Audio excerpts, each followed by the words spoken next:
नमस्कार बच्चों। तो आइए आज हम लोग भौतिक विज्ञान की स्थिर वैद्युत की इकाई के विषय में चर्चा करेंगे। तो स्थिर वैद्युत की इकाई में हमारा पहला अध्याय यानी फर्स्ट लेसन जो है स्थिर वैद्युत आवेश और वैद्युत क्षेत्र है, अर्थात इलेक्ट्रोस्टैटिक चार्ज एवं इलेक्ट्रिकल फील्ड। ये हमारा पहला लेसन है। तो इसमें हम लोग जानते हैं सबसे पहले कि ये वैद्युत आवेश क्या होता है। तो वैद्युत आवेश किसी भी पदार्थ का वह गुण है जिसके कारण उसमें चुंबकत्व का गुण उत्पन्न होता है, अर्थात उसमें आकर्षण या प्रतिकर्षण करने की प्रवृत्ति उत्पन्न हो जाती है। तो इस गुण को हम वैद्युत आवेश कह सकते हैं। तो वैद्युत आवेश का कारण मात्र एक होता है, इलेक्ट्रॉन का स्थानांतरण होना।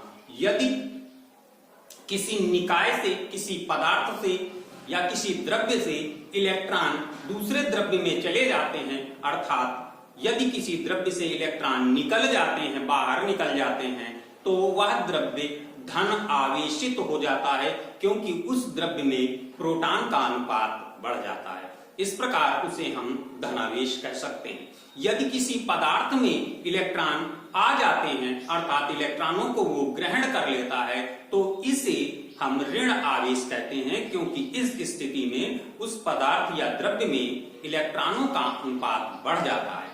तो इन तरीके से हम आवेश को दो प्रकार से व्यक्त कर सकते हैं, धनावेश और ऋणावेश। बिल्कुल सही। फिर जान लेते हैं हम लोग क्या वैद्युत आवेश को हम उत्पन्न कर सकते हैं, अर्थात या नष्ट कर सकते हैं। तो ना तो हम वैद्युत आवेश को उत्पन्न कर सकते हैं और ना ही वैद्युत आवेश को हम नष्ट कर सकते हैं। तो इस प्रकार इसे आवेश संरक्षण का नियम भी कहा जाता है। तो आवेश संरक्षण का नियम जान लेते हैं। तो आवेश संरक्षण का नियम क्या है?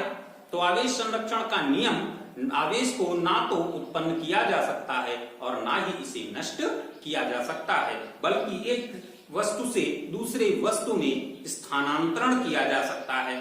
तो ये आवेश संरक्षण का नियम है। फिर अगली बात हमारी आ जाती है आवेशों का क्वांटीकरण। तो आवेश को हम अनिश्चित रूप से विभाजित नहीं कर सकते, बल्कि उसे हम एक किसी निश्चित मान के अंतर्गत हम विभाजित कर सकते हैं, जो एक निश्चित संख्या की पूर्ण गुणक होती है। तो इस प्रकार जिस इकाई की ये सरल गुणक होती है, उस इकाई को हम मूल आवेश कहते हैं। तो अब जान लेते हैं आवेशों का क्वांटीकरण क्या है।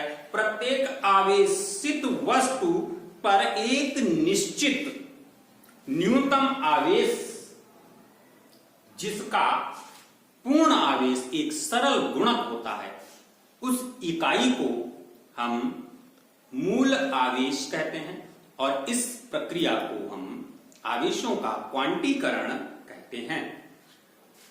इससे संबंधित आवेश जब हम किसी वस्तु पर व्यवस्थित करते हैं, तो वस्तुओं की आकृतियां कई प्रकार से हो सकती हैं, जैसे लंबाई की आकृति है, एक पृष्ठ की आकृति है, एक आयतन की आकृति है। तो इन आकृतियों के अनुसार उनमें वितरण भी आवेशों का होता है। तो इस वितरण के लिए हम तीन व्यवस्थाएं व्यक्त कर सकते हैं। रेखीय आवेश वितरण और उसका घनत्व।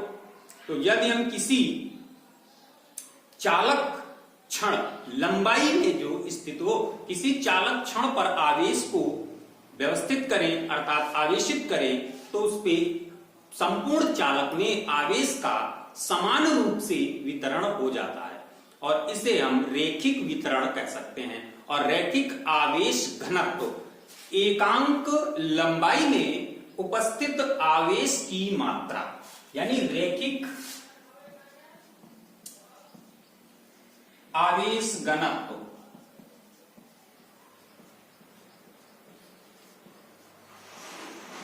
तो रैखिक आवेश घनत्व क्या है? एक निश्चित लंबाई में उपस्थित आवेश की मात्रा को रैखिक आवेश घनत्व कहते हैं और इसे हम लैम्डा साइन से दर्शाते हैं। तो लैम्डा इक्वल टू क्या?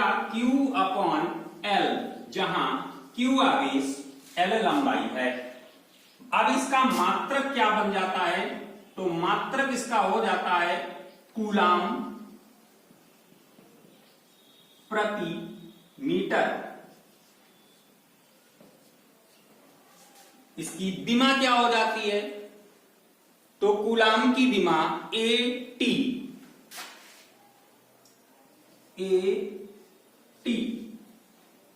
अपॉन मीटर, यानी लंबाई की दिमा L। तो जब हम इसको ऊपर ले जाएंगे तो L इनवर्स, तो ATL इनवर्स।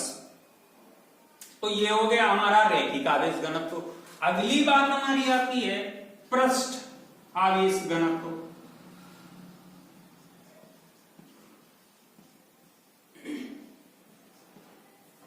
पृष्ठ आवेश घनत्व, तो किसी निश्चित क्षेत्रफल में जब हम आवेश को डालते हैं या आवेशित करते हैं तो संपूर्ण पृष्ठ पर आवेश समान रूप से वितरित हो जाता है। इसे पृष्ठ का आवेशन कहते हैं। और पृष्ठ आवेश घनत्व एकांक क्षेत्रफल वाली किसी चालक पृष्ठ पर उपस्थित आवेश की मात्रा को आवेश का पृष्ठ घनत्व कहते हैं। इसे हम सिग्मा से दर्शाते हैं। तो sigma equal to Q upon A। इसका मात्रक क्या हो जाएगा, कूलाम प्रति मीटर स्क्वायर। इसकी विमा ATL -2। तो इसी प्रकार हमारा आयतन घनत्व, तो आयतन घनत्व के लिए हम जानते किसी एक चालक पदार्थ का घन जिसमें हमने आवेशित किया उसे, तब समान आयतन में आवेश वितरित हो जाता है, समान रूप से वितरित हो जाता है। तो एकांक आयतन में उपस्थित आवेश की मात्रा को आयतन घनत्व कहते हैं। इसे हम K से डोनेटेड कर देते हैं, या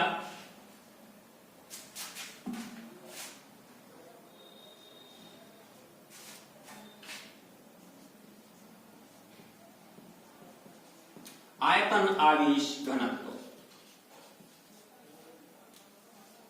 तो एकांक आयतन में उपस्थित आवेश की मात्रा को हम आयतन आवेश घनत्व कहते हैं। और इसे हम लोग rho equal to Q upon V, जहां V आयतन है, वॉल्यूम, तो इसका मात्रक क्या हो जाता है, Q मीन्स कूलम और अपॉन V मतलब आयतन, और आयतन का मात्रक होता है मीटर क्यूब यानी घन। अब जब हम इसको ऊपर लाएंगे तो ATL -3।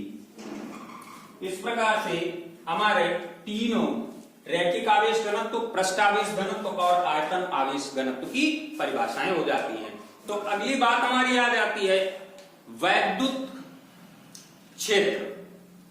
किसी आवेश के चारों ओर वह क्षेत्र जहां किसी परीक्षण आवेश पर बल का अनुभव होता है उसे हम वैद्युत क्षेत्र कह सकते हैं या कहते हैं। आप लोगों ने एक उदाहरण के रूप में देखा होगा, यदि हम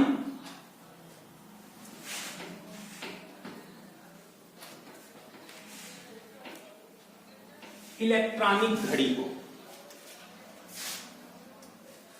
जो आप हाथ में बांधते हैं इलेक्ट्रॉनिक घड़ी, यदि हम इलेक्ट्रॉनिक घड़ी को किसी वैद्युत परिपथ, यदि हम किसी वैद्युत परिपथ के पास किसी इलेक्ट्रॉनिक घड़ी को लेकर आते हैं तो घड़ी चलना बंद हो जाती है। या हम दूसरी तरह से इसको देख सकते हैं, यदि हम किसी वैद्युत परिपथ के निकट रेडियो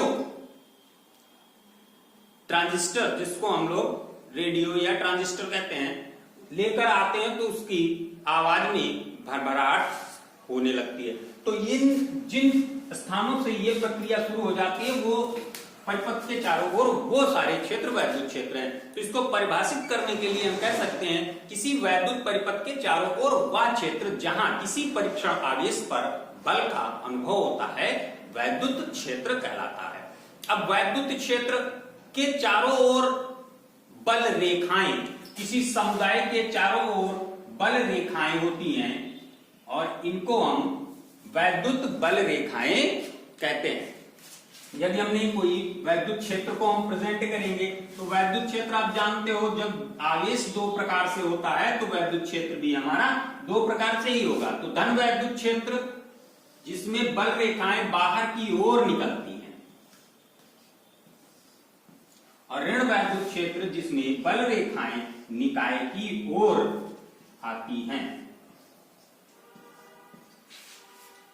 तो किसी समुदाय के चारों ओर वे रेखाएं जिन पर स्वतंत्र धनावेश गति कर सकता है उन बंद वक्र को वैद्युत बल रेखाएं कहते हैं। उन बंद वक्र की निष्पत्ति को या उन बंद वक्र को वैद्युत बल रेखाएं कहते हैं। फिर बात हो जाती है हमारी वैद्युत क्षेत्र की तीव्रता।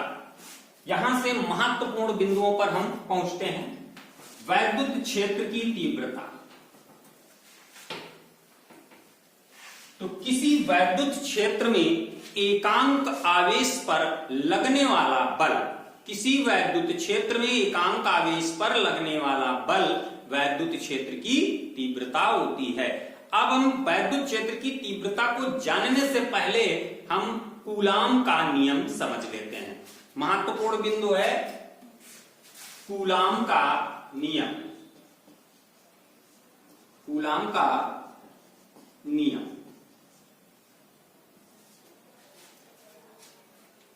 तो बच्चों कूलाम का नियम हम अगले भाग में आपको बताएंगे। क्योंकि ये अध्याय काफी विस्तृत है इसलिए हम इसके कई भाग बनाते हैं और जिनमें हम आपको क्रमानुसार उपलब्ध कराएंगे। तब तक धन्यवाद।